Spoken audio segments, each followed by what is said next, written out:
माझा हसरा नेहमीच असतो चेहरा. मला टेन्शन नसतं कधी, कारण मी कुठे काय रेडाबिडा कापलेलं नाही.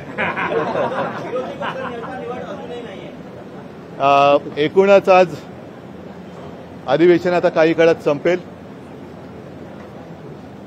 अधिवेशन किती दिवसांचं होतं? 3 आठवड्याचं होतं.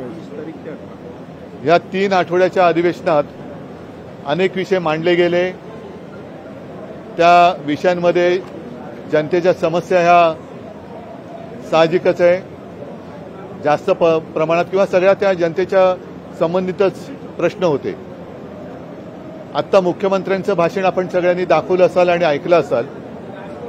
मुख्यमंत्र्यांचं भाषण कसं होतं तर रात्री जर का मुलाने आईला सांगितलं, आई आई झोप येत नाही, मला भूक लागले, आणि मग त्या मुलाला जर का सांगण्यात आलं की काळजी करू नको, तू सकाळी उठले की तुला मी आईस्क्रीम देईन. आत्ता भूक लागले त्याच्यावरती उत्तर नाहीये, पण 2030 साली हे होईल, 35 साली हे होईल, आणि केंद्र सरकारच्या आधारावरती बरंच काही होईल. जर आपण नीट पाहिलं असाल तर गेल्या 2-3 अधिवेशनामध्ये पुरवण्या मागण्यांवरती भर अधिक राहिलेला आहे. पुरवण्या मागण्या म्हणजे 1 तारखेला पगार झाल्यानंतर परत 8 तारखेला कर्ज काढण्यासारख्या या पुरवण्या मागण्या आहेत. दिवसागणिक राज्यावरती कर्जाचं ओझं हे वाढत चाललेलं आहे. नुसतं व्याजच म्हणाल तर 64,000 कोटीचं व्याज हे भरावं लागतं. व्याज आता म्हणजेच काय की महाराष्ट्राच्या प्रत्येक नागरिकाच्या डोक्यावरती कर्ज हे वाढत चाललेलं आहे. हे फेडणार कसं, त्याच्यासाठी उपाययोजना काय, कर्ज कमी कसं करणार, जाहीर केलेल्या योजना कशा राबवणार, शेतकऱ्यांना हमीभाव कधी देणार, त्यांना कर्जमुक्त कधी करणार, लाडक्या बहिणी असतील, लाडके भाऊ असतील, इतर काही गोष्टी असतील, हे सगळे विषय हे अनुत्तरित राहिलेले आहेत. दिवसागणिक महाराष्ट्रामध्ये गुन्हेगारी वाढते, महिलांवरती अत्याचार वाढत आहेत. कालच आपल्याला माहिती आहे, मी निघत असताना त्याच्या काही मिनिटं आधी विधान भवनाच्या परिसरातच मारामारी झाली. त्याबद्दल काल सुद्धा मी नाराजी व्यक्त केली. आज त्याच्यावरती विधानसभा अध्यक्षांनी उच्चस्तरीय समिती नेमलेली आहे. ठीक आहे, उच्चस्तरीय समिती नेमण्याबद्दल माझा काही आक्षेप नाहीये, पण ही गुन्हेगारी एवढी फोफावली कशी, या गुंडांची विधान भवनाच्या परिसरात मारामारी करण्या एवढी हिंमत झाली कशी, यांची जबाबदारी कोण घेते, ज्यांच्याबरोबर आणले त्यांना आम्ही कारवाई करू वगैरे वगैरे, हे सगळं ऐकायला खूप चांगलं आहे, पण मुळात एवढं धाडस झालं कसं.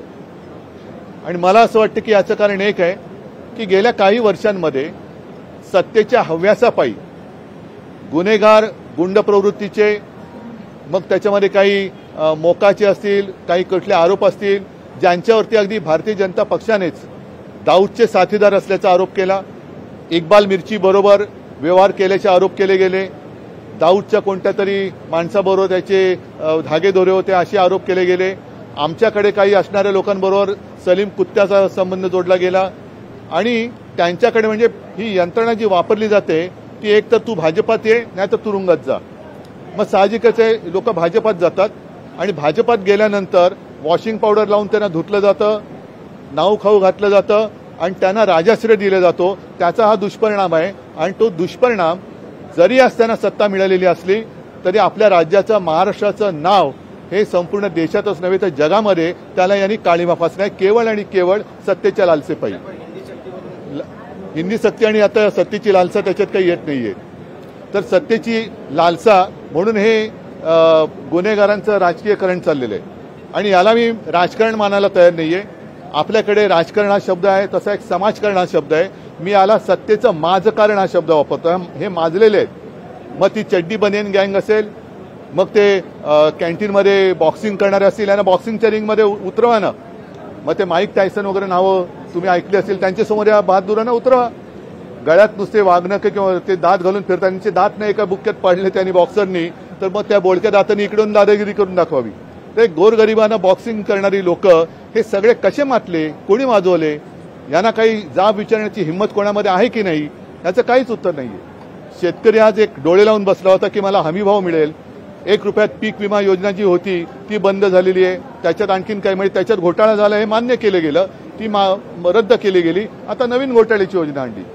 3,000 कोटीची चोरी त्या तिथल्या उन्नत मार्गामध्ये सुप्रीम गायमुख घोडबंदर सुप्रीम कोर्टाने चोरी पकडली 3,000 कोटीची.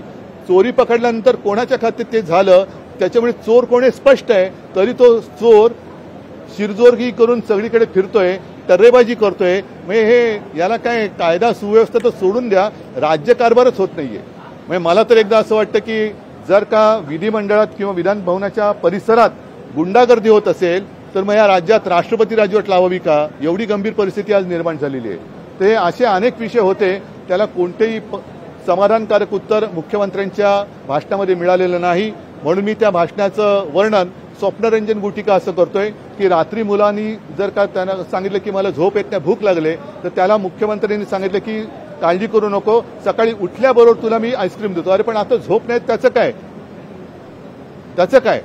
तर हे असं सगळं आहे. आणि हा असा सगळा कारभार बघितल्यानंतर शेवटी विरोधी पक्ष नेता तो सुद्धा त्यांनी खरं आता दुसरं का तिसरं अधिवेशन आहे, 5वी बहुमत असताना सुद्धा तुम्ही विरोधी पक्ष नेत्याला घाबरता का? तुम्ही करा ना, मांडून आहे ना प्रश्न. आज सुद्धा आम्ही मांडतो, उद्या सुद्धा मांडू. पण विरोधी पक्ष नेता हे मी परत सांगतो की अल्पमतातलं सरकार आपल्या देशात स्थापन करता येतं, पण केवळ असे कुठलेही संकेत नसताना देखील संख्याबळाचे एक निमित्त दाखवत आहेत जे नाही आहे, ज्याचं उत्तर मला वाटतं भास्कररावांकडे ते अधिकृत आलेलं आहे. तरी देखील विरोधी पक्षनेता हे अजून जाहीर केलं जात नाही. ह्या कारभाराला कसं स्वीकारायचा हा मोठा प्रश्न आहे. व्यक्ती स्वातंत्र्य आहे, त्याच्यामुळे तसं ते बोलू शकतात. आणि आम्ही त्रिभाषा सूत्र कोणत्याही भाषेचा आम्ही द्वेष करत नाही, पण कोणत्याही भाषेची आम्ही सक्ती होऊ देणार नाही म्हणजे नाही. तो कागद पुढे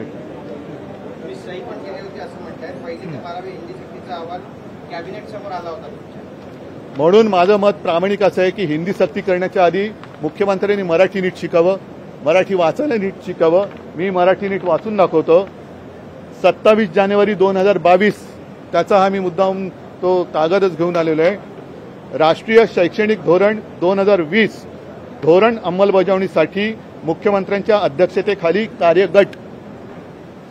राष्ट्रीय शैक्षणिक धोरण 2020 संदर्भात स्थापन केलेल्या डॉक्टर रघुनाथ माशेलकर समितीच्या कार्यगटाचा अहवाल मंत्रिमंडळ बैठकीत आज सादर करण्यात आला. म्हणजे स्वीकारण्यात नाही, सादर करण्यात आला. सादर करणं आणि स्वीकारणं याच्यामध्ये एक बारीकसा फरक आहे. तो चांगल्या शिक्षकाकडनं मुख्यमंत्र्यांनी मराठीत समजून घ्यावा. त्यावर या धोरणाच्या अंमलबजावणीसाठी मुख्यमंत्र्यांच्या अध्यक्षतेखाली कार्यगट स्थापन करण्याचा निर्णय घेण्यात आला. म्हणजे तो अहवाल वाचून त्याच्यावरती काम कसं करायचं याच्यासाठी कार्यगट स्थापन करण्यात आला. बैठकीच्या अध्यक्षस्थानी मुख्यमंत्री उद्धव ठाकरे होते, पण कार्यगटा स्वीकारला त्याच्यावर सही केली असा उल्लेख नाहीये. या धोरणाची अंमलबजावणी करण्याच्या अनुषंगाने, म्हणजे अंमलबजावणी झालेली नाही, करण्याच्या अनुषंगाने, म्हणजे त्याच्यामधलं काही उणं दुणं असेल ते सगळं करून मग अंमलबजावणी करण्याच्यासाठी जो कार्यगट निर्माण करण्यात आला त्याच्यात मुख्यमंत्र्यांच्या अध्यक्षतेखाली कोण कोण होते, उपमुख्यमंत्री, वित्तमंत्री, उच्चतंत्र, शालेय शिक्षण, क्रीडा, वैद्यकीय वगैरे वगैरे या मंत्र्यांची त्याच्यामध्ये उल्लेख आहे. म्हणजेच काय, अहवाल सादर केला गेला, त्याच्यावरती जसं आज विधानसभा अध्यक्षांनी एक उच्चस्तरीय समिती नेमली तसंच कार्यगट स्थापन करण्यात आला. आणि कार्यगटाची एकही बैठक झाली नाही, कारण त्याच्यानंतर माझं सरकार यांनी गद्दारी करून पाडलं. मग 3 वर्ष का झोपा काढत बसलात? आणि जर का मी हिंदी सक्तीवरती सही केली असेल असं त्यांचं म्हणणं असेल तर मराठी रंगभूमीचं दालन रद्द करण्यावरती तुम्ही का सही केली? मराठीचं रंगभूमीचं दालन जे मी चौपाटीवरती उभं करण्यासाठी सगळी मान्यता वगैरे त्याच्यावरती मी सही केली होती, ती सही का नाही मग तुम्ही आणत? मराठी भाषा भवनाचं काम कुठपर्यंत आलं? माझ्या हस्ते भूमिपूजन झालेलं, अजित पवार होते, त्याच्यानंतर आणि परत काहीतरी केलं, पण पुढे काय? म्हणजे ही सगळी थातूर मातूर उत्तर. आणि खरं म्हणजे मुख्यमंत्र्यांकडनं मला एवढ्या खोट्याची अपेक्षा नव्हती. इस्लामपूरचं ईश्वरपूर केलं जात आहे. काय काय तडफड करणार आहेत ते जे तडफडतात त्यांना तडजोडीची गरज नसते, तडफडत राहतात. ते त्यांच्या मला वाटतं स्वप्नात हल्ली रेड्याचं भूत येतं असं म्हणतात.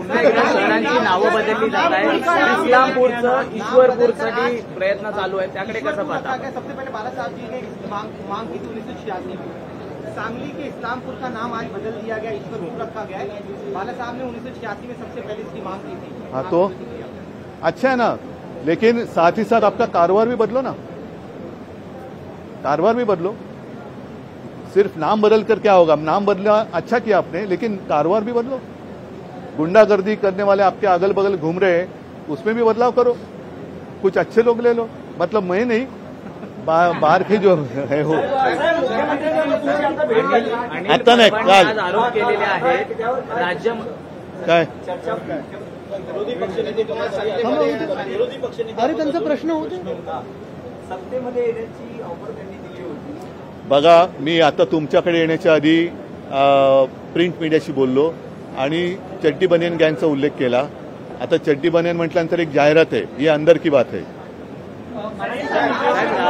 गृहराज्यमंत्री योगेश कदम यांच्या आईच्या नावावर असलेल्या हो, त्यांनी अनिल परवानी पुरावे समोर ठेवलेत. आता बघूया आता काय कारभार करतात. जे बदल मी म्हटलं ना, आता काय बदलतात बघूया. नाही वो छोडून. अरे आता असं आहे ना, मी तेच म्हणतोय की कोणी कोणाला भेटू नये असं आहे का? आणि मी भेटलो ते सर्वांच्या समोर भेटलेलो आहे. आणि भेटल्यानंतर हिंदी सक्ती नको हे त्यांना मी तुमच्या माध्यमातून म्हणजे प्रिंट मीडियातनं वगैरे जे काही विविध तज्ज्ञांनी लिहिलेले लेख होते त्याचं एकत्रित संकलन करून हिंदी सक्ती का नको ते एक संकलन करून मी त्यांना पुस्तिका भेट दिली म्हणून मी भेटलो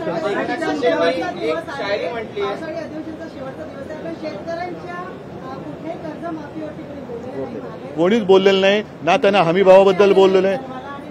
नाही, महाराष्ट्राला मी तेच माझं सुरुवातच मी त्यांनी केली होती की ज्या एका अपेक्षेने महाराष्ट्रातली जनता या अधिवेशनाकडे बघते, ज्या एका अपेक्षेने ते लोकप्रतिनिधी म्हणून, लोकप्रतिनिधी म्हणजे तिथल्या जनतेला वाटतं की हा माझा प्रतिनिधी आहे, हा माझ्यासाठी तिकडे आवाज उठवेल आणि न्याय मिळवून देईल. आज शेतकऱ्याची कर्जमाफीची घोषणा तशीच राहिलेली आहे.